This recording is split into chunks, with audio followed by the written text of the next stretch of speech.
No, I don't think that was that one. It was, it was the one with Lean Back and Take You Home. That was the first album I bought, though. So, We're going to find out what the name of the album. Someone already listening to this is saying the name of the album. Like, come on, y'all. Like, get it together. Well, that was a Terror Squad album called Terror Squad album. Yeah, there was. What was it called? True Story. True Story. That was the first one. Yeah. That shit was terrible. I was sad. I was spending that motherfucker all. I spent my money on this bitch. Would you say that's the worst CD you've ever bought? Yes. Easily. Mine was Loon's. I bought Loon's debut album. It was a mistake. It was a mistake. That had like Buyer's Remorse on. Well, I'm glad that you pick Fire all the time. I actually know what T.I. versus T.I.P. That was garbage.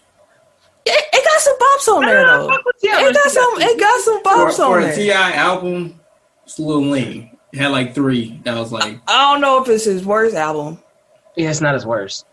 It's probably right. It's probably like a middle of the pack T.I. album for me. Well, I don't count anything after Paper Trail. Like, I'm not checking T.I. I mean, his last one is kind of nice. I heard his current one is bopping too. It's kind of nice. I fuck with T.I. I have to take your word for it. I'm not about to listen. I had Wraith on there. Hefe. You fuck with Hefe? He said he ain't listening. Hey. I haven't checked for T.I. since Paper Trail. He still got some songs out here. So you missed the Trouble Man album. That was a good album. Yeah, sure. Definitely enjoyed it. With Trap Back Jumping? Oh, man. The only T.I. song that I remember from like the last 10 years is that one. Love Your Life with Rihanna? No, because that was on Paper Trail. Not right. Was it Rich Homie Quan? Young Thug? That was Live Your Life. Was on it. The Money. Yeah. Hey, the money. That's my shit. If it ain't about the money. Yeah, there you go. Okay, that's interesting. I don't know. That's Malik stuff. I played it one time, and Malik had the Daniel Tiger. He put it up every time he said turn up. He walk up. I was dying. Yeah, that's your child. Right. Let's get into the show on that note. That's your child.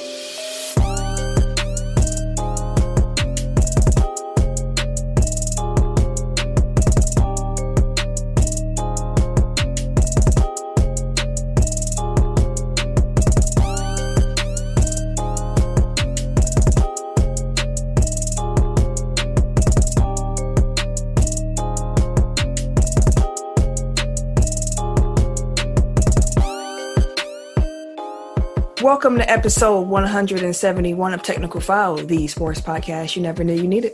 And it's your boy, TIMKINZ, the number 3, a.k.a. Ass Ketchum, a.k.a. Mr. Give It To Me. I'm supposed to be the Phantom of the Opera today. One of my Wrong ass, my guy. Yeah, the Phantom's mask covered half the face. All right. You the Hamburglar.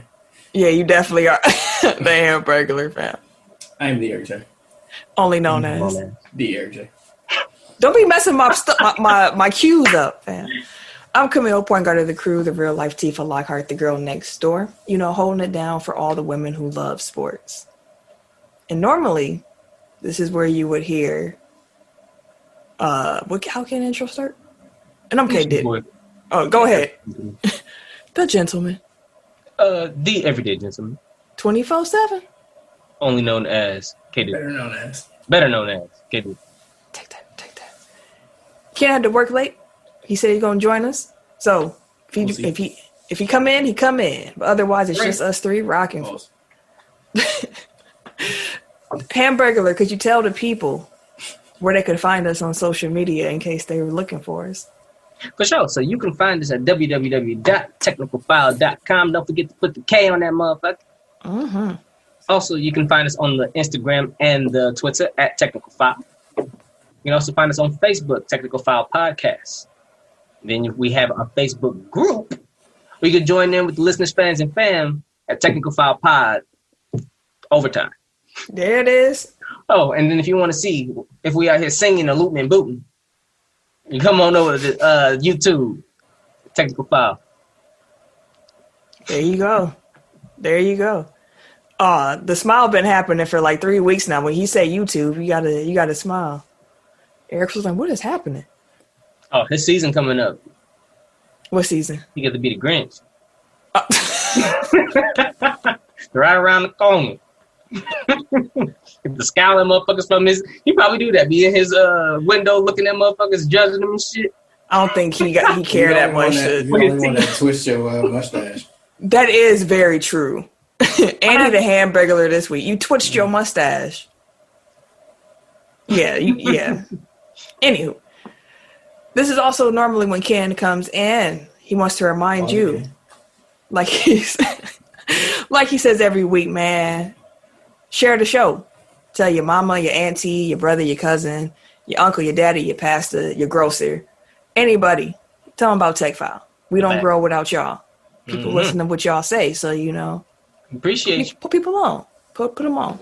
Tell them all. That's crazy. People used to have their own like grocer. Like, I see a dude at the club. Like, how you know him? Oh, he my grocer. Like, it's just a whole class of employment that just went away. Yeah, pretty much. Like, obviously, we still have like people working at grocery stores, but they aren't a grocer. Like a checkout or a bagger or cart duty, stocker. What is a grocery?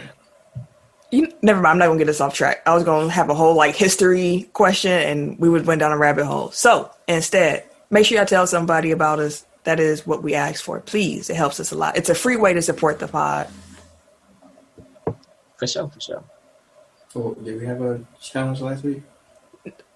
Nah. He just kind of rolled through. That's when he was talking bad about Brookfield and stuff. Mm-hmm. That was championship Ken last week. That's probably why he ain't here. He took a week off. The championship hangover is real. Yeah, man. Yeah. Probably. I give him that. But where you find podcasts, you can find us. That includes Apple Podcasts, Google Podcasts, yes, sir. Stitcher, correct. SoundCloud, Spotify, Amazon Music. For sure. Randomly, I'm trying out different places to see where it fits best. I hear you, because everything else came naturally, so you just got to kind of figure it out. And for sure again. iHeartRadio, Himalaya, Like a player. Wooshka. And wherever you're listening to this episode right now, while there, make sure that you like, subscribe, rate, and review 5 stars or better. It helps us, and we appreciate it. That is a Snapple fact, Jack. All right. We're going to shout out the top. I'm just going to keep throwing out these old-ass sayings. That's what we're doing this week. That's what we're on. Yeah, watch your mouth. And that's a fact, Jack. You feel like you need to snap on it. That's why Tim did it for me. I don't know if you was watching them, but he definitely gave you the hand motions for me. I appreciate that, Tim. Mm-hmm. We're going to shout out the top listening cities from the past week and also our international listeners. So, cities, number 1, Milwaukee, Wisconsin. Shout out to the hometown. Hey, Number 1 spot. Number 2, we got Chicago, Illinois. All right, Chicago. Appreciate y'all. Shout-out, we see you. Number 3, we got Miami, Florida. Okay, Miami. Number 4, we got San Jose, California. All right, Cali, I see you. Number 5, Brookfield came back, y'all. Brookfield, Wisconsin. Y'all came back, even though you can't talk bad about y'all. See, y'all loyal. We appreciate that, Brookfield. Y'all here snitching, whatever the reason. Ken went in on Brookfield for no reason last. It just kept going and going and going. Number 6, we got Upper Marlboro, Maryland. Upper Marlboro. It just get caught. Pause. Number 7, we got Picayune, Mississippi. Picayune. Appreciate you. Really. For sure. I like saying Picayune. Sending love to Picayune. It's a fun word. Number 8, we have Seattle, Washington. All right, Seattle. I appreciate you. 6th man. Or 12th man, I'm sorry. Number 9, we got Cypress, Texas. All right, Texas. Always with the love. I'm glad there's a Texas there because I was about to. I'm like, oh, we missed out on Texas. And number 10, we got Racine, Wisconsin. Hello, neighbor. Eric, are you still here or are you just real still? So I see how long it'll take y'all to notice. I didn't want to cut. No, I was looking at you the entire time I was reading through the cities, but I didn't want to break off my flow. I was watching like, is he gonna move or am I tripping? And I was looking at Tim, but then I realized I got these shades on, so I can't see where I'm looking at. International listeners. It's not like he'd be able to tell them. That is also very true. I mean, you probably would get an idea after a while of seeing which way I'm looking. Because Eric is over here and Tim's over. Anyways, international listeners for the past week included Belgium. Hello. That's not an accent. That's hey. Hello. You can just say what up if you don't know the accent. And Spain. Shout out to Spain. Oh, we lost Greece? Yeah, man. It was Spain and Belgium this past week. And Barbados. We're on the Dang, bro. Took a week off. He ain't probably called her, bro. Someone got to add her. like get back on it. But no, let's start the show. Let's do the topics of the week. NFL Pick'em Pool.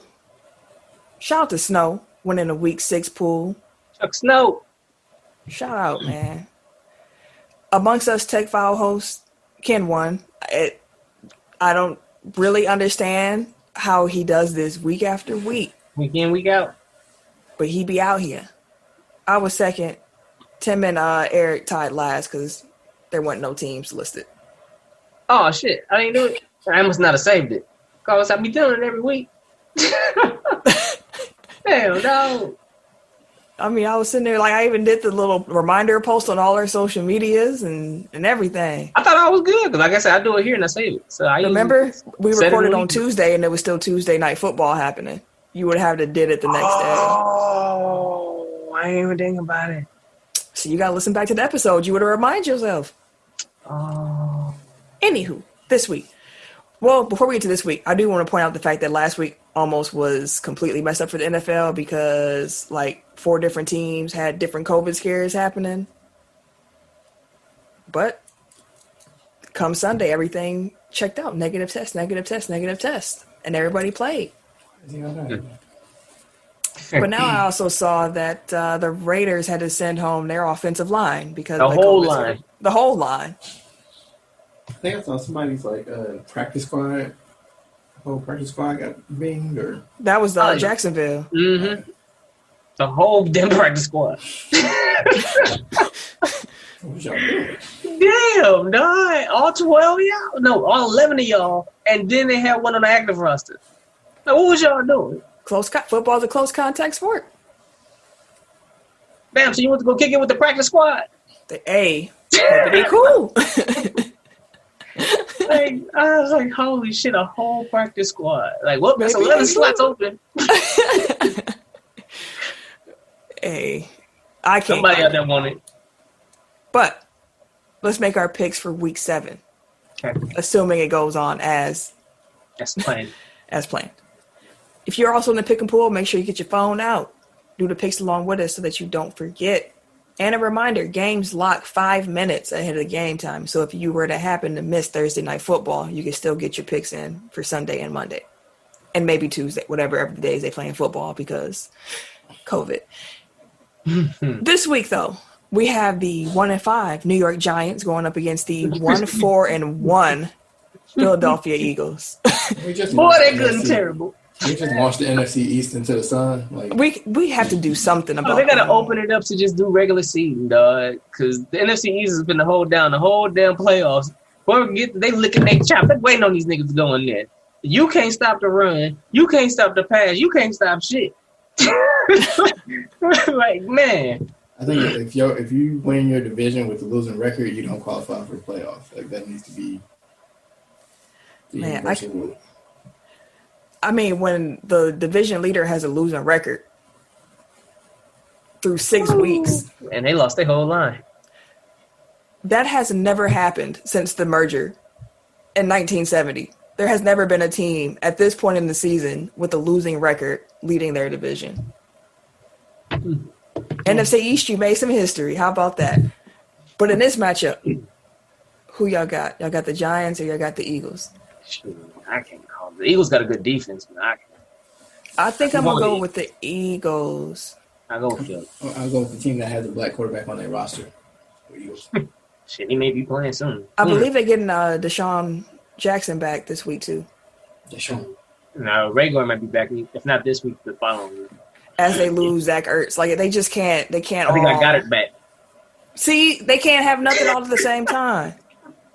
But when they had both of them, Goddard was taking all the snaps. So when he got hurt, everybody thought Zach Ertz, myself included, as I had him on my team, thought that he was going to get his shit off like he typically do, and he ain't did nothing. And then he got hurt, and now Goddard. Hey, that's rough. Yeah, it's a tough season. 4-2 Buffalo Bills against the 0-6 New York Jets. I think this is the game to get Buffalo back on track. Yeah, okay. Buffalo. Yeah, I'm going to go Buffalo. I'll give you that. They're finna run through the Jets. The Jets are just... Jacksonville is in a race for Trevor. If the Jets win, Trevor should just stay and take a year off or something. I don't know if you want to play for the Jets, my man. They are bad. Yeah, Darnold. It's not like Darnold trash. Darnold is not bad. They've had Joe Flacco at quarterback the last 2 weeks. Yeah, I know.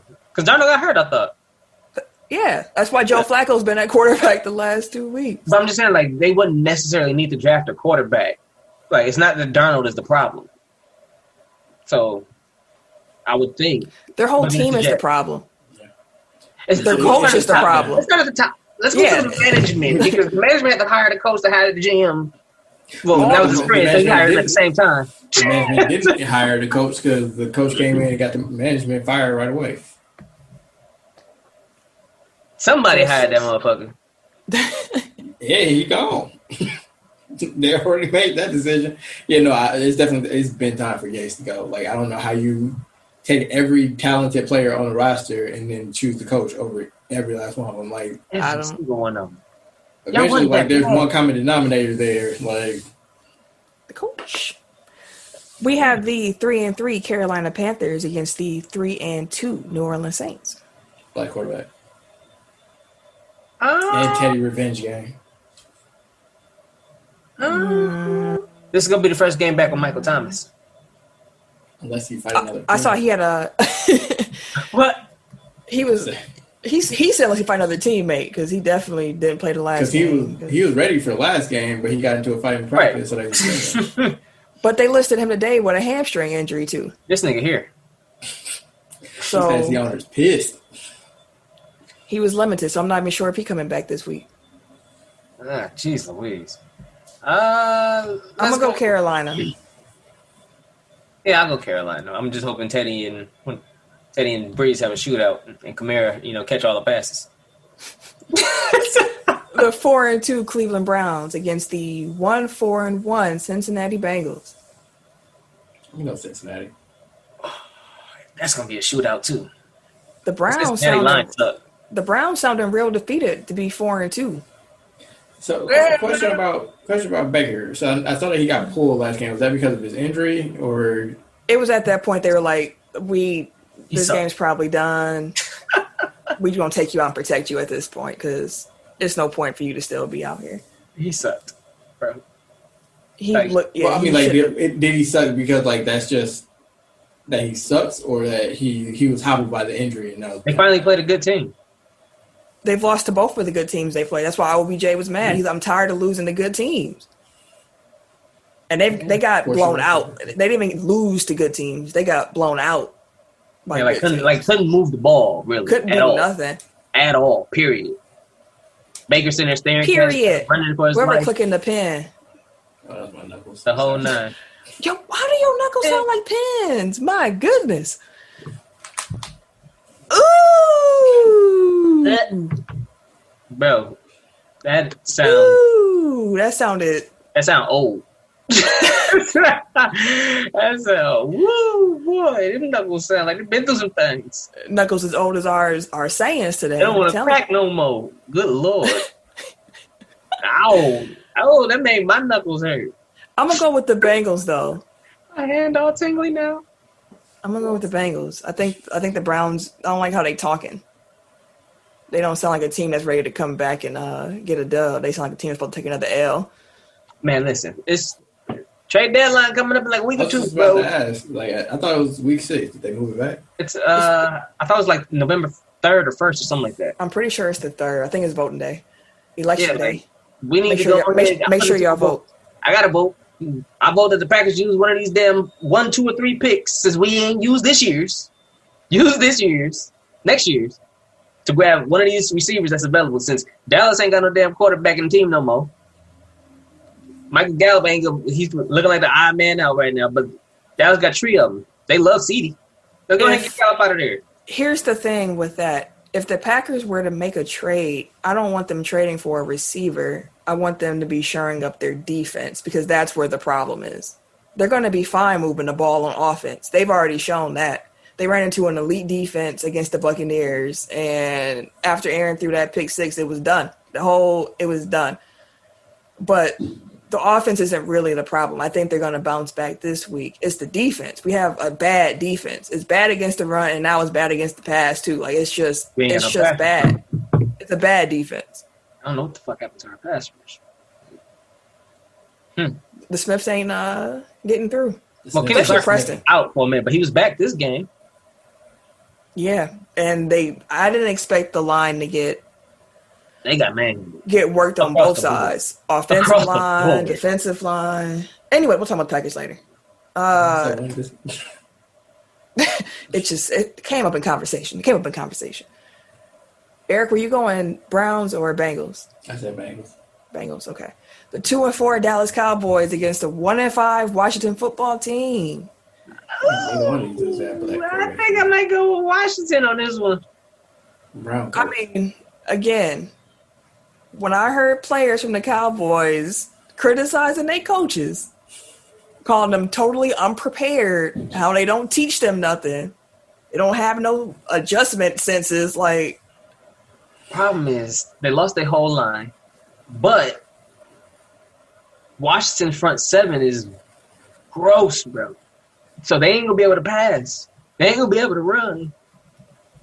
And they got these studs over here at wide receiver. Doesn't like these cats that spend waste. They finna be pissed. They're already mad, but they finna be pissed on the field too. Like it's finna be disgrosted. They finna probably rack up like 7, 8. I'm finna 7, 8 sacks this Sunday. I'm gonna watch this. All I'm gonna say is McCarthy getting exposed. That man owes Aaron Rodgers like a third of his earnings since 2009.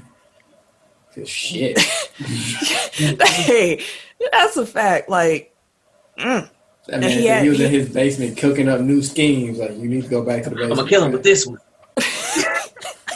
We're gonna move the receiver instead of a 5-out because we was good for the 5-out. Instead of a 5-out, we'll do just a bunch trick right. I mean, Dak was having them go.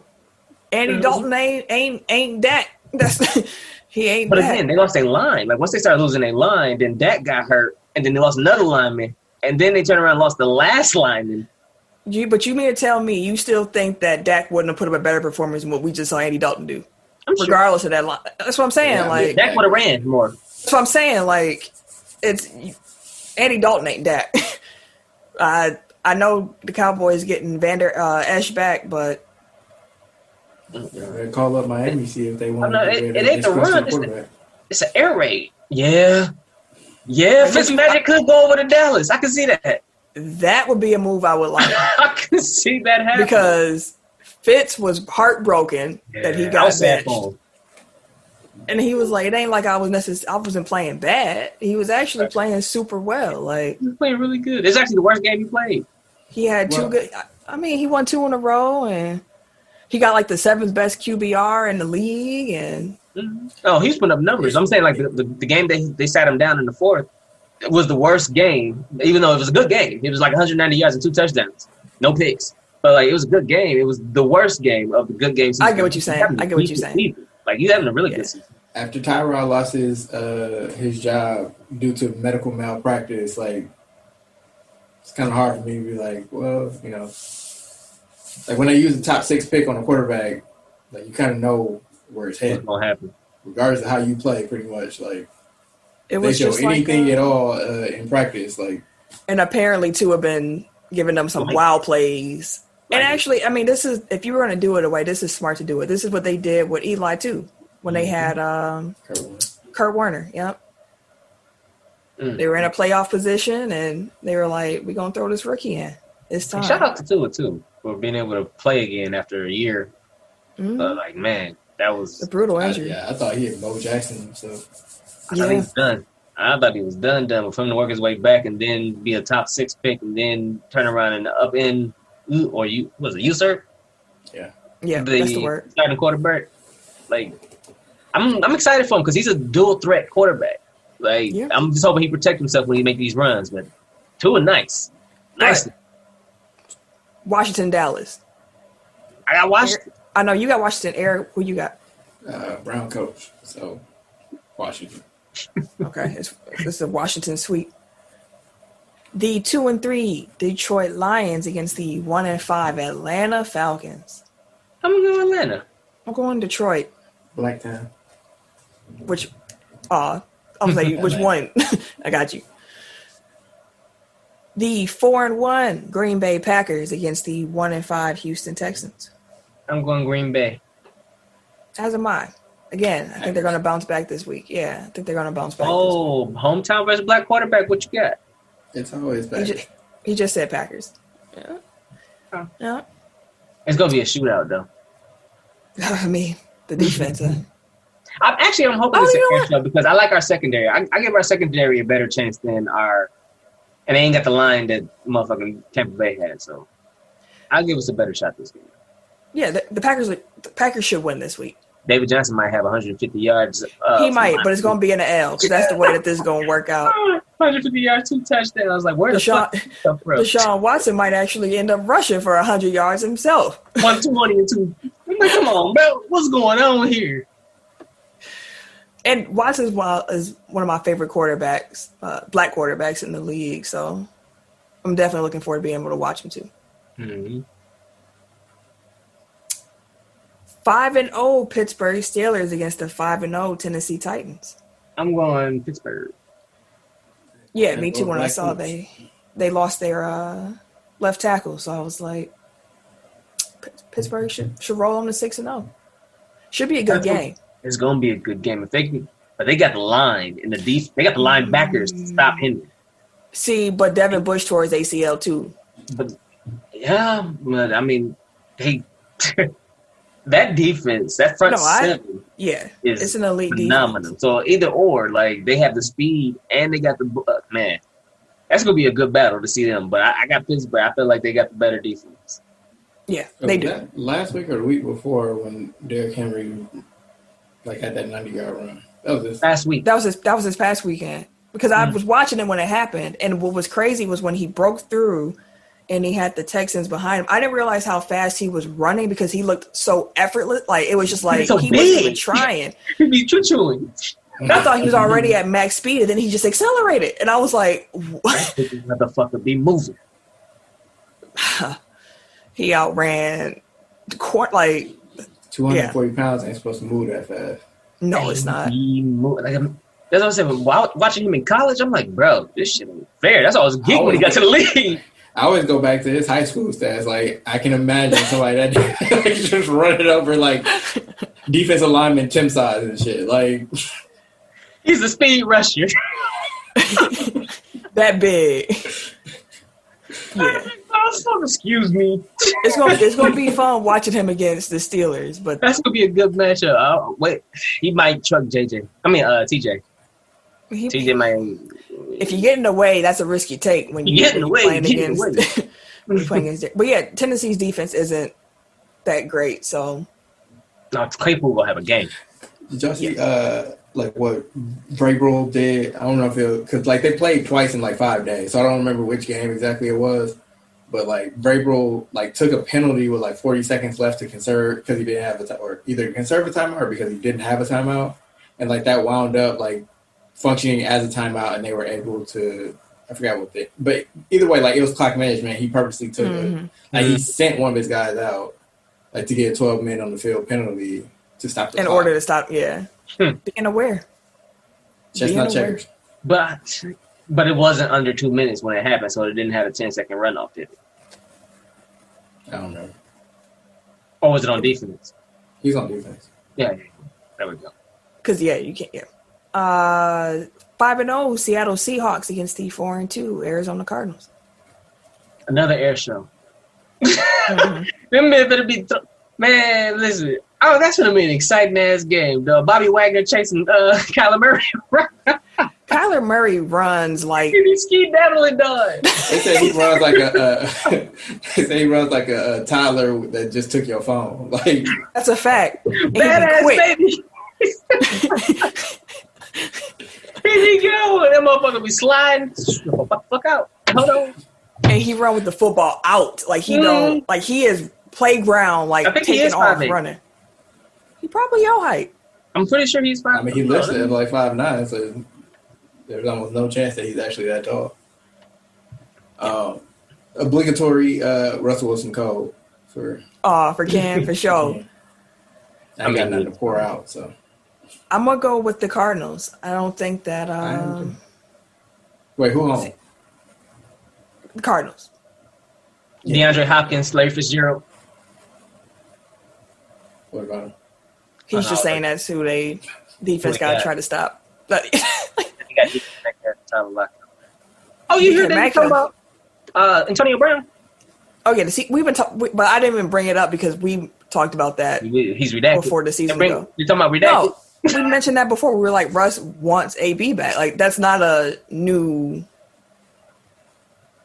information. Like it's just he's been very. And also, we don't talk about that here. Yeah, he's been very open about that for a while now, saying I don't really care too much about what else he got. I'll watch him.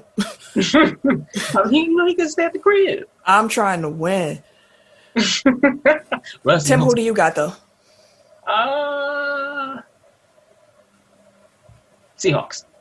I'm going with Seattle. The 1-5 Jacksonville Jaguars against the 1-4 Los Angeles Chargers. I'm going the Chargers. This is a free fall. Like coach. Yeah, I'm going Chargers as well. 5-1 Kansas City Chiefs against the 2-3 Denver Broncos. Like we're back. Kansas City.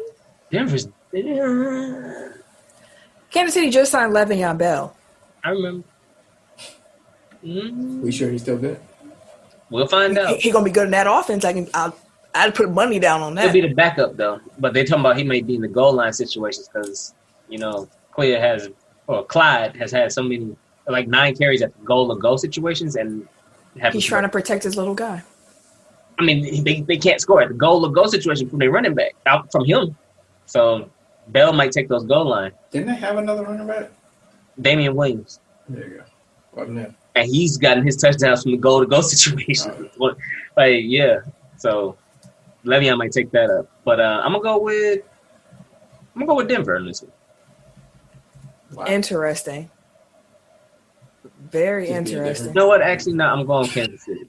Yeah, I'm that offense is crazy, but they Wait, did you forget that their offense is crazy for a minute? No, because they have struggled against teams with really good defenses. Who is going to? No, you're overthinking it. Just what's about to happen is they're about to air it out again. Like it's not about to be pretty for Denver. He's Chiefs by 30, and it's a divisional game. It's not about to be pretty.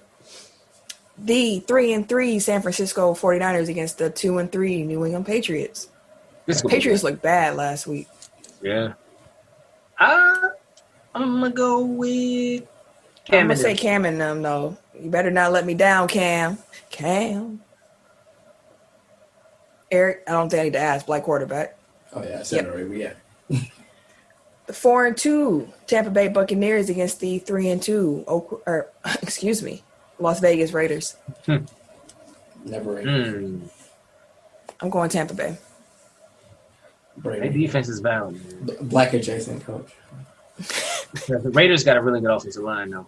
It might not be intact. We don't know what's supposed to happen with these COVID tests. That's right. They just sent the whole fucking line. I'm going Tampa Bay. Now, I believe that they believe it was one of the linemen who is going to be gone for sure, but the other 4 might have a chance to play. Yet and still. Yeah. I saw what Tampa Bay defense could do last week. Oh, just real quick to double back. Kyler Murray's listed at 5'10". About 5'8". Okay. And then Monday Night Football. The 5-1 Chicago Bears against the 4-2 Los Angeles Chargers. Rams. Rams. My fault. Rams. Yeah, everybody in the same neighborhood and shit. These damn Bears, bro. This will be the game that tells me if the Bears are actually good. Because I still don't really understand. And they kind of getting these Packer wins from last year. But I feel weird saying the Bears, but I'm going to go with the Rams. I'm going to go with the Bears. I'm going to keep them right down here at the bottom, though, for this low confidence ratings. Make sure y'all set what y'all think the total points are going to be for Monday Night Football. Picks are saved. I'm there this week. And save those picks. And let's move on. On and on. So we have the rumored plot for the new Space Jam movie. I'm going to read it to y'all. And y'all tell me if this plot sounds entertaining to you. Like, are you looking forward to watching this? During a trip to the Warner Brothers studio, NBA superstar LeBron James and his son accidentally get trapped within a world that contains all of Warner Brothers' stories and characters. Under the control of a malfunctioning, all-powerful force named Algae, played by Don Cheadle. With the help of Bugs Bunny, LeBron must navigate through a never-before-imagined world filled with iconic movie scenes and characters as they reassemble the Looney Tunes to rescue his lost son. Now to get back home, LeBron and the Tunes have to unravel Algae's mysterious plan and win an epic basketball game against digital, gamified super versions of the NBA and WNBA's biggest stars as the entire world watches. Are you sure it's not AIG? It doesn't matter, fam. John Cheadle's character. Do you think the plot's interesting or not? If Bronny is in it, I'm interested. Yeah, I'll check it out. Why does Bronny push the needle for you? I'm just saying, if it's really Bronny, if Bronny is the lost son in the movie, like then I'm interested. But I'm asking, like, why does that? No, I'm kidding. I was like, why does that change it for you? I'm interested to see if it is Bronny though. Like that would make it somewhat like, oh, can a kid that? But I don't know. Regardless, I'm gonna see it. So that's how I felt. This little synopsis. I think it's fun to think that they'll be redoing iconic movie scenes and whatnot, so that could be kind of funny.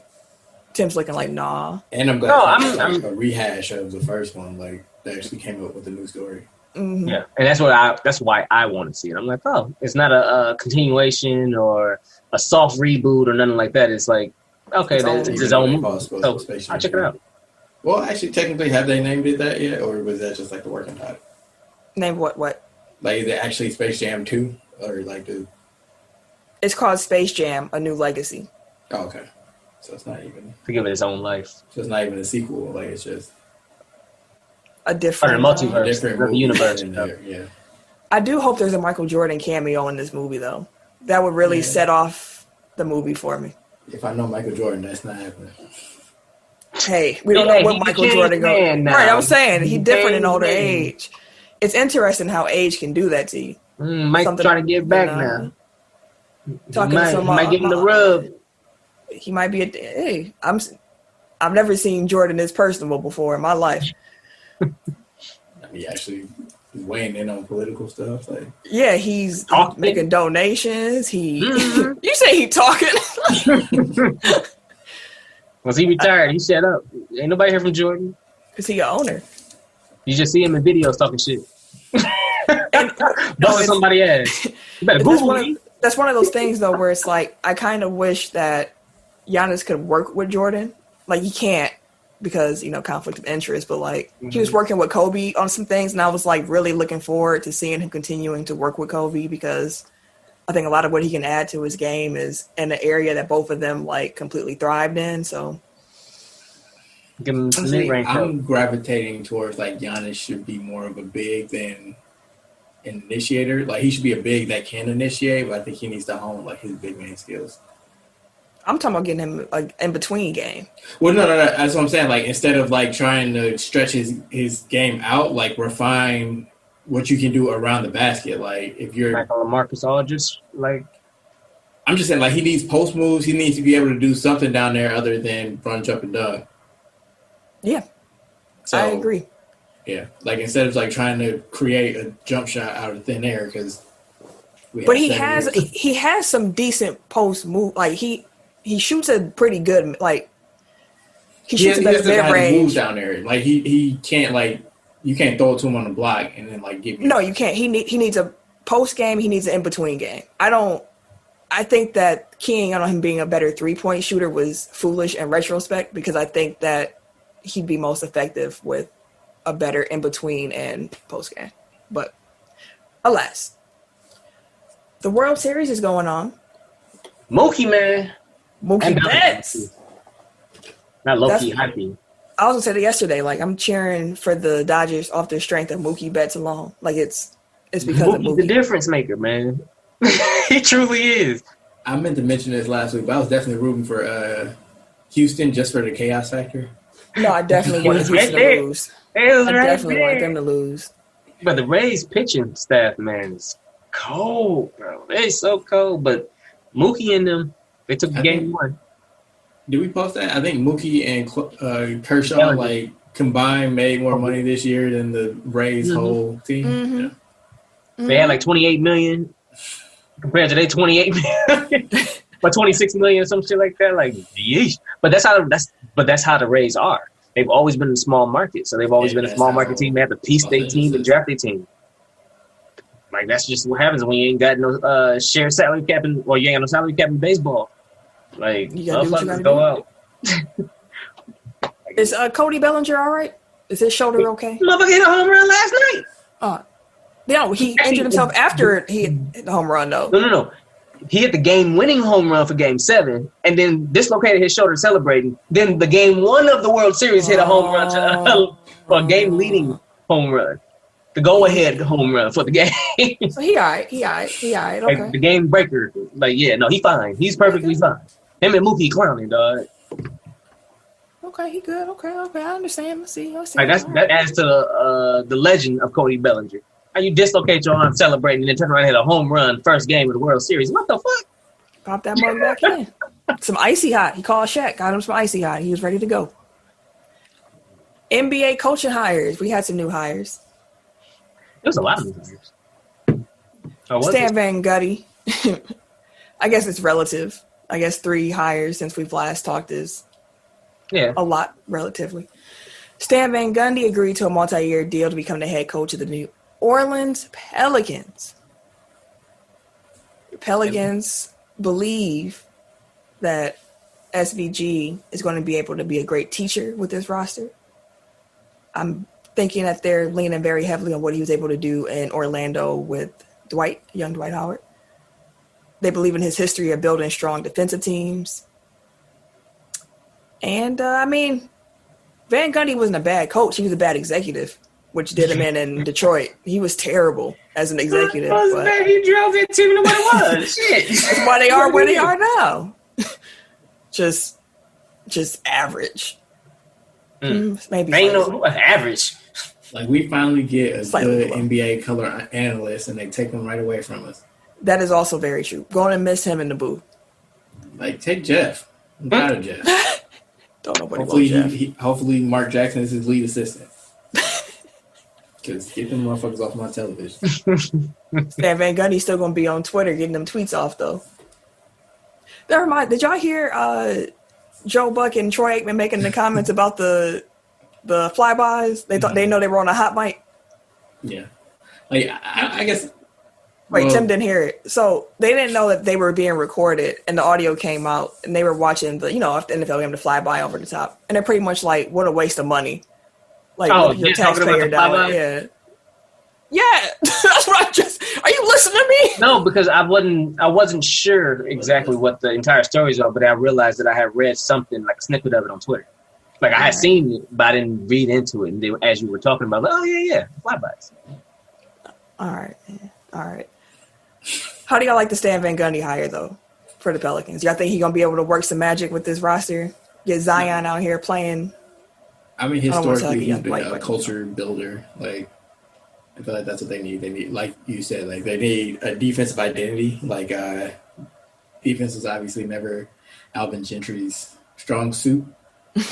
They have a lot of young players that have defensive potential, but they obviously haven't met that yet. So, I mean, like, I think Stan is a good coach. Like we said, like, he's a terrible executive, but he doesn't have personnel power here. So if he's just a coach, I think that he should work wonders. Like, he's the right type of coach to bring in for Zion's formative years. Whether he's going to be the coach to take them over the top, like, when they're ready to compete, I don't know. But for now, like, I think he's the perfect type of hire to make.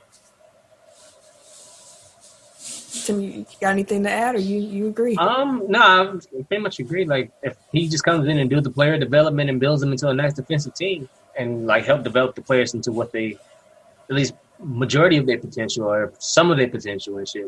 Like, they got a nice young core that if they feel half their potential, they consider, like, fringe all-stars type shit. So, like, if he just comes in and help develop them, like, including Zion, then, yeah, should it be a job well done? Because I don't think anybody expects him to take them to a championship. I think they come in expecting him to help build the squad, and then they'll hire somebody else. So they just want him to set the kind of set a little bar, start. I don't know if they will replace him if they start doing well, though. Like, if he builds it, I think they'll let him continue until he proves that he can't. Right. Think of it like Mark Jackson in Golden State, or I don't want to say Jason Kidd here, but, like, Scott Skiles was always the type of coach where, like, you bring him in when you've pretty much bottomed out or you're, like, on the rebuilding track to kind of build up your program. Like, you need a culture reset. You need, like, somebody to come in and break down, like, the fundamentals. Like, here's how we become a winning basketball team. Like, sometimes those guys are able to transition into, like, the years that they become, you know, contenders or pseudo contenders, and sometimes, like, they top out at that level. Mike Budenholzer is probably, like, the best example of that type of culture. I'm just saying, like, you know, building a culture, teaching them how to win, like, but if you can't be, like, adaptable in playoffs, that's when you have to bring in somebody else. Brett Brown in Philadelphia is another example of a coach like that. So that's what I'm like. I don't think they expect for him to win the championship. For him to reset it. And I mean, like, he'll have every chance to, right. You know, like. Yeah. But we'll see 5 years down the road where we're at. Speaking of 5 years, Ty Lue signed a 5-year deal with the Clippers to be their next head coach. As a reminder, in case you forgot, he was an assistant with the Clippers this past season, so he was able to see up close and personal what went wrong, and impressed ownership with some of the ideas that he thought he could bring to the table. Ownership considers him an elite coach. Like, they really think he can get the job done. So how do y'all feel about that hire? I like it. Honestly, I feel like he was the best coach in the market. Just overall, like, any option? Like, if any option that they had, like, first of all, nobody else on the market had championship rings. Like, I don't know why his championship in Cleveland gets discounted, whereas none of the other coaches like LeBron's had that he's won with have had the same kind of. They're not looked at the same way. Like, that is true. Spoelstra is, like, one of the best coaches in the league, and, like, people don't discount the rings that he won because he had LeBron. And, like, no, like, LeBron's been 10 finals, like, and he's won 4 of them. So obviously, there were 6 years where his teams didn't win a championship. So, like, when you do win a title, like, that should still mean something. And, like, first of all, he meant – what'd you say? I said don't discount it because he had LeBron. Right. Because when they don't do that for any other coach. Right. Yeah. Every coach is going to have great players on their team. So that's how you win a championship. Exactly. And it's not like he doesn't make adjustments. Like, he's a very – adaptable coach. Like, he kind of adapts to the team that he is coaching. Must be nice. Because obviously, like, the first year he was in Cleveland, that team was different from the team that he had the last year in Cleveland. And that's I think that the only reason that he left Cleveland is, one, obviously, like, LeBron left, but he didn't want to go through rebuilding. So it's not necessarily that, you know, he was just a shitty coach. Like, he he wasn't on the same page as front office. Mm-hmm. And he was in LA. He was the Lakers' first choice last year, and the only reason that he didn't wind up coaching that team is because they tried to lowball him. So, Which goes back to your initial point. Yeah, like, get that man his respect. And apparently that's what the Clippers did. They knew what they had already. He's a former player, so he has a certain cachet among players that are like, well, you ain't played, so you don't know. You know, like, sometimes that's the difference. You know, like, it gets buy-in. And he got a ring now. He has a ring, so he has that respect. He has he's like one of the most well-connected former players in the league. Like, he was just like friends with everybody. He's played with everybody. Like, he was teammates with Shaq and Kobe. He was teammates with Michael Jordan. He was teammates. Who was he that? I'm blanking on people, but he's coached. But he got cool because of that. Yeah. He coached under Doc Rivers in Boston, so he had the big three and Rondo. Mm-hmm. He coached with him in the Clippers, so he had Chris Paul and Blake Griffin. Like, he has relationships with a lot of great players that have come through the league in the last 20 years, which, again, like, helps you on a team that has poor chemistry and has a disconnect between their stars and their role players. Like, who better than a former role player that has good relationships with star players? He played with T-Mac, too. There you go. Like, pretty much every great player from 2000 to 2015, like, he's either played with or coached. That's fair. Yeah. The Pacers, or go ahead. My last one was just going to be like, and that's just like on the personal side. Like, he still is like, his schemes and like his out of timeout stuff, like, all that stuff is also top notch. So I'm not saying he's, you know, the next Greg Popovich or anything like that, but he is a championship winning coach. So, like, I think that it should have been obvious to anybody that he would be a good hire. He would be a good hire. Best hire. The Pacers hired Toronto Raptors assistants. So y'all know I can't say Nate's last name. Bjorken? I heard it pronounced, but I need to look at it. I've heard it pronounced once, and the person who pronounced it wasn't sure. I think the B might be silent. It's not. It could be, but it's not. No. So is it Borgren? Bjorken. The J must be silent. I can't find it. Borgren. I think it's Bjork. Like, you know, like the singer Bjork? Yeah, like Bjork. I don't see it on here. For sure. Well, they have a new head coach as well. Bjork. He's been he started coaching with Nurse back in the G League, came up with him, was a head coach himself in the G League, assistant coach for the Suns, for the Raptors. Like, he has some coaching experience underneath them. And then I read like his introductory press conference notes and whatnot. And I'm like, again, I was like, oh, a coach who's talking about adjusting and adaptability. Man, and he was saying, like, I think the key to defense is switching it up all the time. He was like, maybe after 8-0 run, you switch it up. Maybe after a timeout, you switch it up. Maybe after a quarter, you do. He's like, you never know, but I think that's a key. And I was like, wow. Look how risque you're willing to change all the time. I don't know what that is like. But I could see it, like, if he's anything like Nick Nurse, now that Nick Nurse is starting his own coaching tree, which is kind of cool to think about. Pacers should have a good coach there. I mean, like, from the beginning of their coaching search, like, it seemed like they've been trying to gravitate towards, like, the more innovative types. Like, they're trying to modernize their offense specifically, which obviously was a criticism of Nate McMillan. When he was there, like, he played a retro brand of basketball. It won them some games, but, like, it wasn't sustainable and it wasn't going to get you to that next level. So, depending on what they do with their roster, like, I think that they should at least, like, be interesting to see, like, how they kind of modernize their game. Yeah. So what? Is it just the Rockets and the Thunder left for looking for head coaches? Yeah. Rockets and the Thunder, I think, are the last two. I know the Rockets, they were said to have been down to their last three, so Jeff Van Gundy. So Jeff Van Gundy, John Lucas Jr., I guess, like, not the third, but the one that used to coach, like, the 76ers back in the day. And then Stephen Silas was an assistant for Dallas. I think he was an interim coach in Charlotte at one point, son of Paul Silas. Oh, I never knew that was his son. Mm-hmm. So essentially, how it was broken down on some podcast I was listening to is that like John Lucas is already on the Rocket staff. He already has a really good relationship with Harden and Westbrook. Jeff Van Gundy is who the ownership wants. And then Steven Silas is kind of like the in-between where he has a good relationship with players and he's kind of like the tactical coach that they kind of want to get. So essentially it's going to come down to who does James Harden want. Well, so if they can get him to buy in on Jeff Van Gundy, then that'll probably be the move they make. Well, Daryl Morey ain't going to be in Houston no more. He stepped down as the GM effective the 1st of November.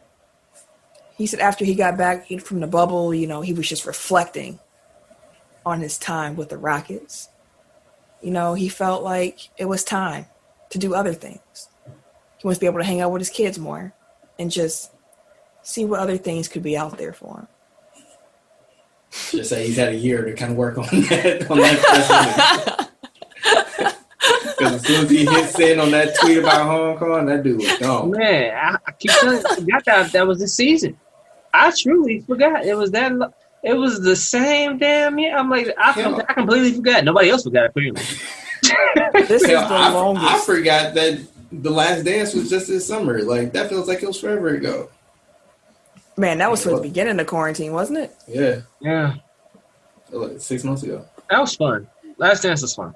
It was. That was a great social experience. Bonding, social media bonding moment. Yeah, that was one of those things. That was real cool. But how did y'all feel about him? I mean, we already talked about how y'all felt about stepping down. That was coming. I'm curious as to what they'll do with the stars on this team.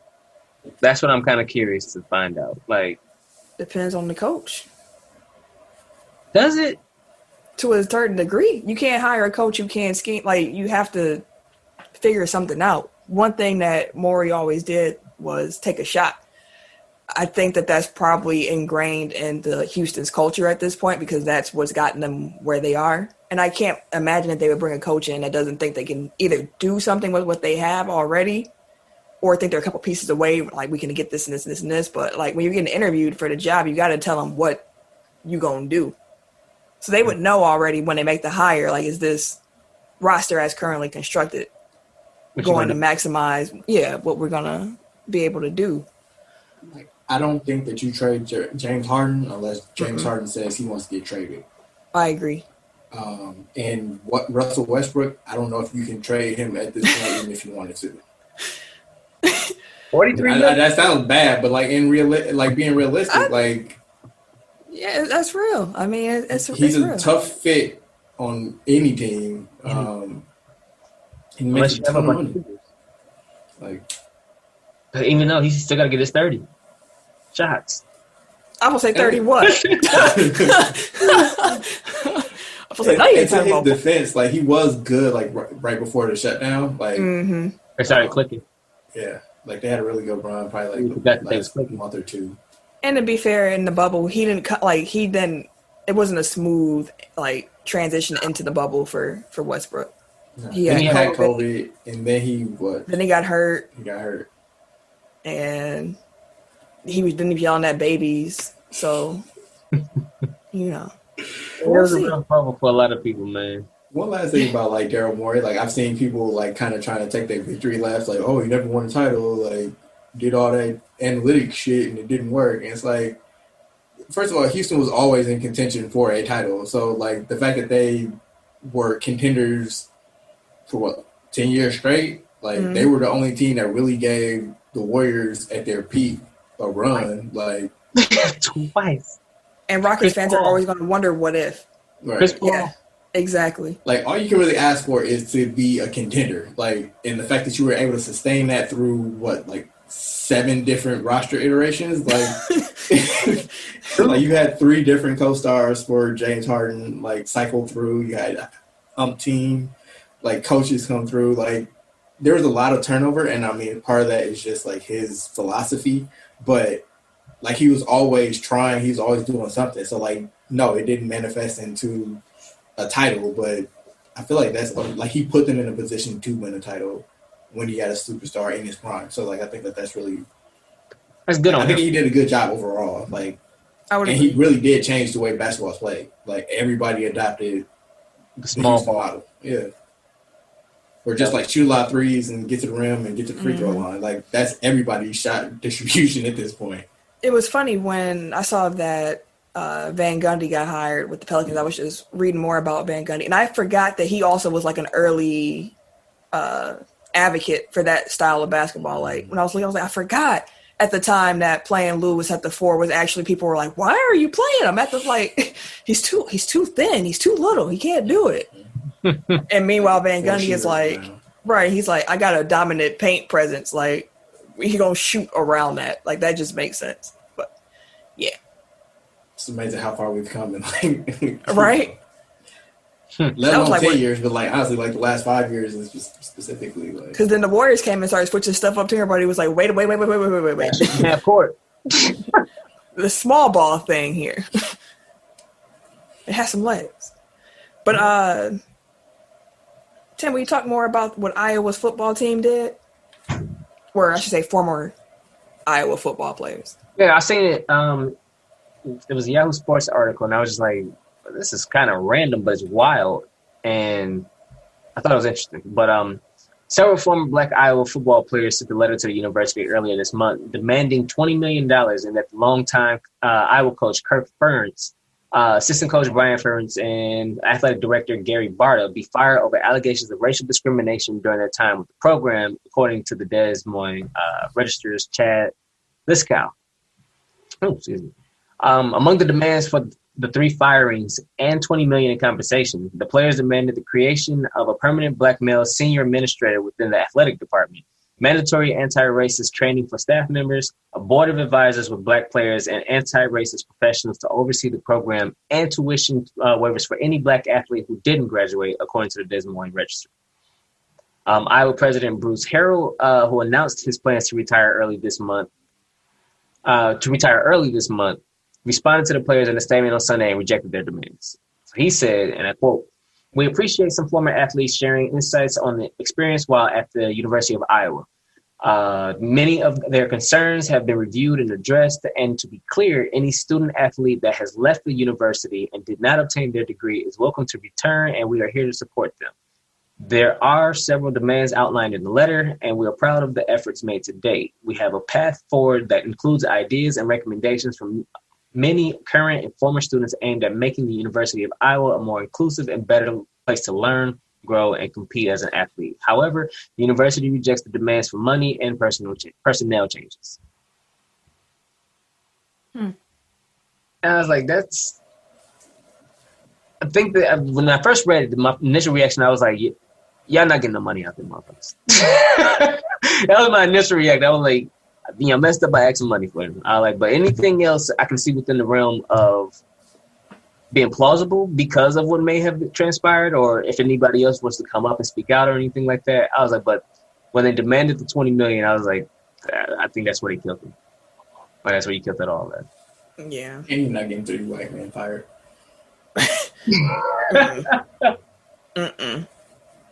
Unless you got a smoking gun. Len, listen, playoff baseball is so different. So the Dodgers were down 0-5 in the 5th. They got 2 runs. It was 2 outs. They got 2 runs. Then they had 2 on. And they smoked it. So it's 5-2, but it's like, I was looking at the screen like, are they going to tie this up right now? Like, for real? Like, just, but no, it didn't happen. Stranding the runners. Playoff baseball is just stressful. Like, it really is. Even when you don't have a rooting interest, it's just like, oh my God. Changes in a heartbeat. WWE Hell in the Cell is this weekend. Yeah. Tim, can you give us a 1-minute pitch about why we should watch Hell in the Cell this weekend? Or do you not think it's been worth to watch? Man, I don't know about this card, bro. I don't know about this card, boss. Because I don't think... They haven't even filled it out yet. No, they still got SmackDown to fill out because the Raw Go Home Show didn't fill out shit. They didn't fill out nothing. They was too busy having a season premiere. The only thing I'm like, y'all got a pay-per-view on Sunday. I think they had a whole 4 matches, maybe 3. As we're recording, there are 4 known matches for this pay-per-view. And probably ain't no tag team title match because ain't nobody came and challenged New Day because they was too busy fighting Sheamus. So this is skippable, in your opinion? Damn, what match would I want to watch on this motherfucker? Randy Orton, you want to watch the I Quit match for sure, with Roman and Jay. That's what I was saying. The only thing interesting going on right now is Roman. Like Sasha and Bayley probably gonna put on the show. They in the Hell in a Cell for the title. We've seen McIntyre and Orton. I'm done with them. I'm tired of them. We can go ahead and be done with them. But they'll probably put on a decent match. In the cage. It'll be a good match in the cage, probably. So, I mean, them 3, cool. I don't want to see Elias versus Jeff Hardy. He had a whole last concert, too. Wait, so... Oh, did y'all see that clip I posted of John Cena's rap performance on Raw? Mm-mm. Yes. It was on Twitter, right? Yeah. And John Cena was a real life rapper. I know he put out an album, but like he actually has. He was serious about somewhat decent stage presence. Like, yeah. A little clunky, but like in the John Cena kind of way. Like, I mean, his character freestyle most of the time. Like it was interesting. I mean, he's just talking to rhymes. Like he wasn't really. I mean, ain't that what rap is? I mean, he didn't do it to a beat though. It wasn't to a rhythm. They got battle rap, don't they? Yeah, they really do. He was out there doing his battle raps every week. Ain't no beats, ain't no rhythms, ain't no smacking rhymes. Rhymes. He had no cadence, he had no flow. He just talked. Hey, battle rappers, they be sometimes they have a conversation with you. That is true. That is true. Get it. Vice TV has officially renewed Dark Side of the Ring for a 3rd season. That series is Vice TV's most successful series in the history of that network. Hey, even more than Deez and Samira? Mm-hmm. I mean, Dark Side of the Ring is amazing. It combines wrestling, so wrestling fans are interested, but it also has like that, I won't say true crime, but yeah, it's kind of like true, so it's going to attract people who don't really watch wrestling because they're interested in like these mostly tragic stories. Yeah, like it's. I wonder if that's translated to anybody like starting to watch WWE though. Maybe they will get I can see them getting the network and watching old stuff. Oh, see the old matches of these people. Mm-hmm. I mean, get a little free trial and be like, I just want to see, Eddie Guerrero. Something on the Road Warriors. Let me see. Let me just go back and see some old footage. I feel like I don't know. Like, if you've never been exposed to wrestling before, like you're probably gonna look to where it's free first. Like I know the network, but the network that involves like work. Like, but if you like stumble you get a free upon, trial, like, but if you just like stumble upon like USA Network on a Monday night, like or YouTube, I saw Dark Side of the Ring. Yeah, I guess viewing habits have changed. Yeah. The NBA and the NBPA reportedly extended they did extend the right to terminate the CBA through the 30th. From everything I've read, they're pretty confident that they'll be able to work something out. So, they've also been saying that for like 4 months now. Like, it is true. I'm not worried, but if it was as close as they claim that it is, like it would have been done. I feel like so, but I'm still confident. In case anybody was curious, the bubble cost the NBA millions of dollars, but it still helped them not lose like $1.5 billion. So you got that. It saved them $1.5 billion. Mm-hmm. Even though they spent like $180 million. That's why they was able to give motherfuckers holidays and shit. No, I don't want to hear nothing about no damn salary cap. No, the cap is gonna take a hit for sure. They still lost money, but it may not. Like it seems like what they're negotiating at this point is like how to artificially prop it up. It's like more from what I've heard, like more than likely they're going to come in line where they thought the salary cap is going to come in line where they thought it was going to be. Like, so with the projections that they've been sharing with teams, like that's probably where it's going to be. So it's not like the inverse of the cap spike isn't going to happen. Now in subsequent years, like that, those projections might be lower, but I don't think that it will necessarily go down at any point. It just won't rise like at the same rate that it would normally based on like what their income is. That makes sense. We'll keep an eye on that, see what happens. Hopefully something happens soon. LaMelo Ball, he signed a shoe deal with Puma. We don't know the details of the deal, but reports indicate that it might be a 9-figure deal for the youngest Ball brother. So that's what's up. Ball and the Family is also back, in case anybody else watches that on Facebook. The new season premiered this past week. They even asked LeVar in the season opener, they were like, how do you feel now about the boys if they don't stay with Triple B's? Because before he was pretty much like, you disloyal, you don't exist to me if you ain't here with the family. Like, if you ain't over here, then F y'all. But when this season started, he was more like, hey, I got to respect my son's wishes because they're on the brand. Now, on the brand doesn't mean that they don't, love the family. They're going to make their own decisions. But I just hope that they end up realizing that it's better to have the whole enchilada instead of a piece of the pie.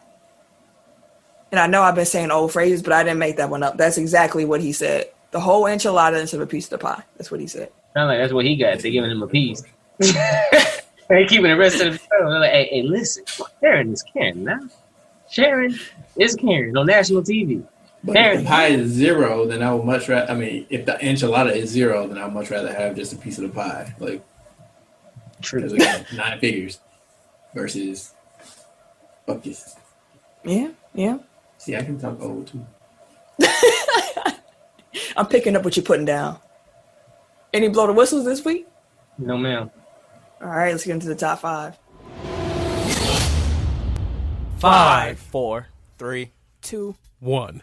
Tech Top 5. Tech Top 5. Last week's Tech Top 5 was biggest stories from the NBA bubble. I won last week. Thank y'all for voting for me. I appreciate it. Congrats. You disloyal motherfucker. This week we are doing the best WTECK radio songs. So the song had to have played as a radio segment. So if you are, you've been listening for a while, we used to just randomly play songs every so often if it was conversational. If it wasn't on the radio, if it wasn't official, we could not use it on this list. So, Tim, would you kick us off with your top 5 from WTECK Radio? Sure.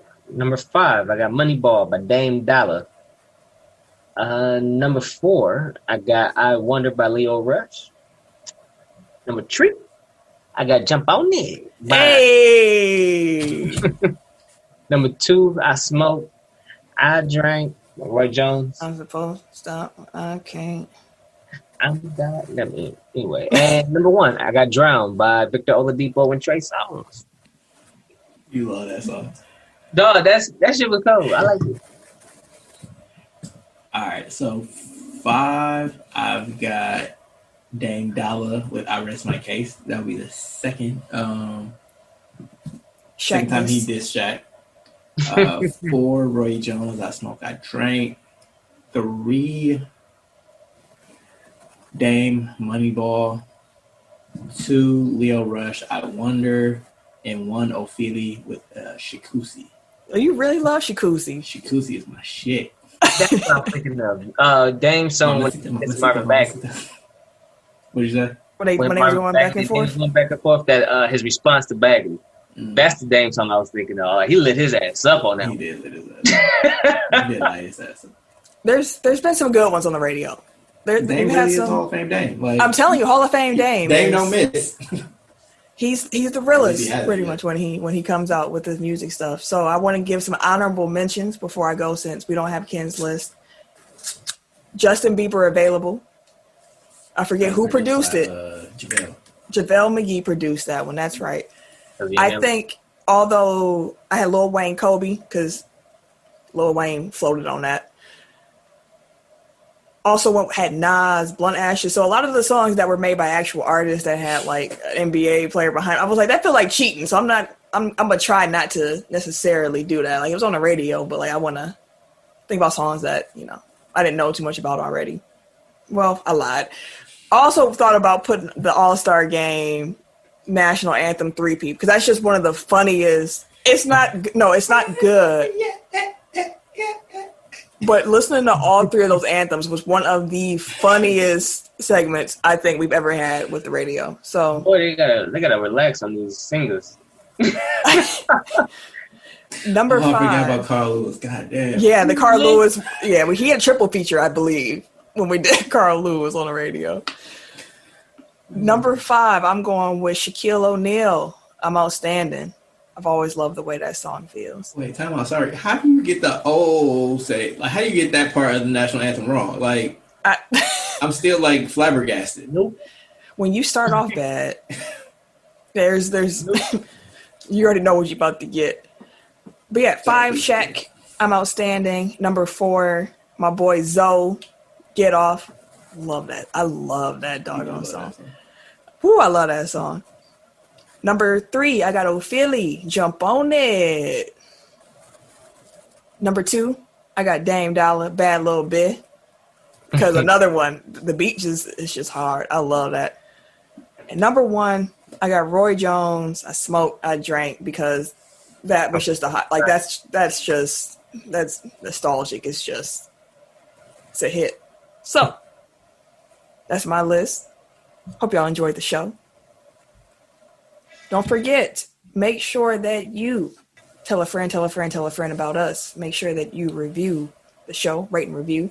Again, free ways to support the pod. We appreciate it. 5 stars or better when you drop those reviews. We ain't had a review in a minute. Come on with it. But if you want to follow me on social media, you can catch me. Wait a minute. On the Twitter, Instagram, and PSN at Camille Monet, CamilleMonae, because your mom is fancy. Thanks, Fake Ken. At Bucks Burner on Twitter. That's all you get? Yeah, damn right. And it's your boy, K Harris, the gentleman. No. Wait, no, that's his intro. I do that every time. Wait, K Harris 216? On Instagram and Snapchat, Everyday Gentleman. Everyday_Gentleman on IG. For sure. And it's TIMKINZ, the number 3, aka Ass Ketchum, aka Mr. Give It To Me. Good night, y'all. It's late. We gotta go. Good night, y'all. This has been a presentation of the Break Media.